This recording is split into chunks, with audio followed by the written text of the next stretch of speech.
probabilities, let's talk about that, but specifically formulas that has to do with probabilities. So A, B, C, D, E, and F are 6 events. Okay, and then the first part. A and B are independent. And then we have the probability of event A, probability of event B, and therefore we have to find the value of common part between probability of A and B common part. How do we do that? So there is a formula for independent events. Let me just get it for you now. Okay, so this is the formula for independent events. What's the difficulty about this formula? It's not in your table. So no formulas that has to do with probabilities in your table. So you need to know them for your exam. Okay, so probability of A is 0.2 multiplied by probability of B 0.3. We put that in the calculator, press equal, and therefore we get the probability of the common part between A and B. Okay, next part. Okay, so this is the next part. Now I've already put the formula we're going to need. So then we have probability of C, probability of D, and then the common part. Now we need to find the value of them together from all those pieces. So there is a formula that has to do with the events that are not mutually exclusive. And that's where we have all those elements. Look at that. That will be my PC, that will be my PD. Then this part here, that will be C and D.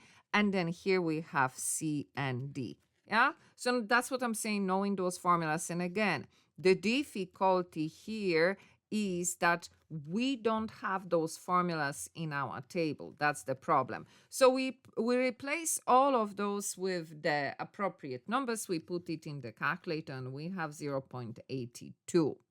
Okay, now just to note, look at that. They didn't say they are not mutually exclusive. We decided to use this formula because of the elements provided. Okay, next part.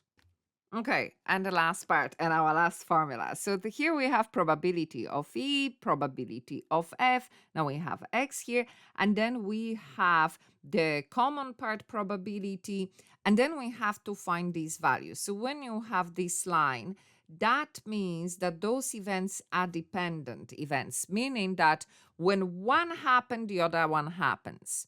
Okay, so that's the probability, and this is the formula for that. Okay.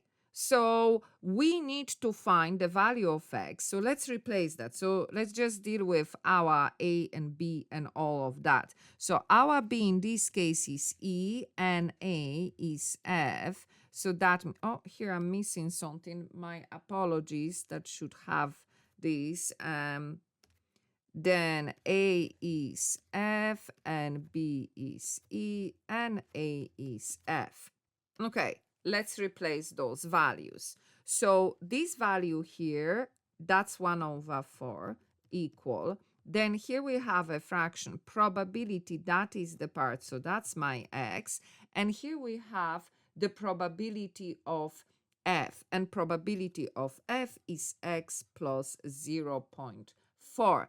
Okay, we have fraction equal fraction. How do we solve it? Cross multiply it. So for X equal 1 multiplied by the bottom of the fraction is going to be just the bottom of that fraction. Then we move X to the other side, change the sign. So 4 minus 1, that will be 3. We divide both sides by 3, and we get value of X being 0.13. And there it is. We have our value of X found.